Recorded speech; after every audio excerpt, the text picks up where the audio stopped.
Guess what day it is? It's Flatbread Friday. And today I'm going to make a pizza, a delicious pizza out of leftovers and a Pillsbury pizza crust, which I have. And unfortunately I ran out of parchment. All that cooking I did when the kids were here, I ran out of parchment, so I'm gonna have to grease a cookie sheet and wash it. Lazy. Anyway, I had some ricotta mixture left over.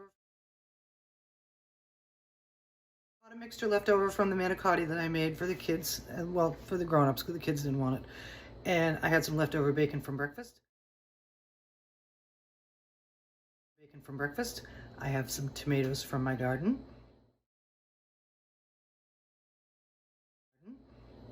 And I planted cherry tomatoes in my garden, and they're really starting to come out. And I have some arugula that I got from Misfits Market. And what else? Tomato sauce, mozzarella cheese, and a pizza crust. And we're gonna do it, and it's gonna be delicious. And here we go. I'm preheating the oven to 400 degrees. We are going to spray this baking sheet so it steams up fairly easily. And then we're gonna roll out our pizza crust and pop it and cook it and make our pizza.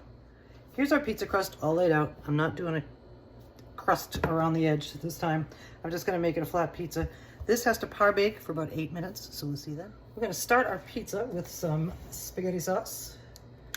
Big spaghetti sauce. I bought this because I was cooking for the kids. So let's see how that much goes over my arm. We're gonna spread that around. We're now gonna take our baby arugula, and as you know from many pizzas before, I like to put burnable greens underneath the cheese.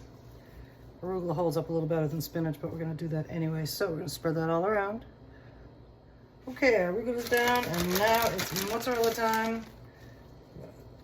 Give that a nice even layer all over our pizza. Okay, our cheese is on, and now here comes our toppings. We have our tomatoes from my garden and our leftover bacon from family breakfast. Bacon's going on first. I ripped it into big chunks because it makes it extra bacony. Bacon's on.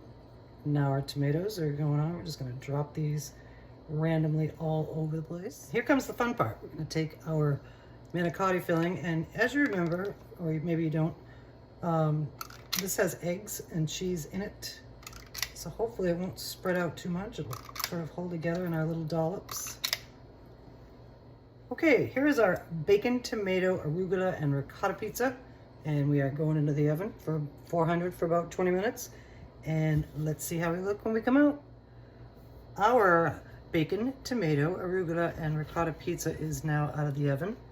That's what it looks like. Apparently I was wrong about the ricotta holding together, but it still looks scrumptious. And you can see that it's nicely browned around the edges and stuff. And so now we're gonna slice it and serve it. Here is our tons of inspiration from our refrigerator. Tomato, bacon, arugula, and ricotta pizza. And we're gonna eat that up, and it's beautiful, and it's gonna be very tasty. And I got more tomatoes coming, I got more peppers coming, I got all kinds of stuff coming from my garden, so we're gonna keep playing. I wanna thank you for joining me for another episode of Flatbread Friday. I had a lot of fun playing with my leftovers and with this pizza. And this is this pizza. This is what it looks like on the inside. Delicious. And happy Flatbread Friday. We'll see you again soon.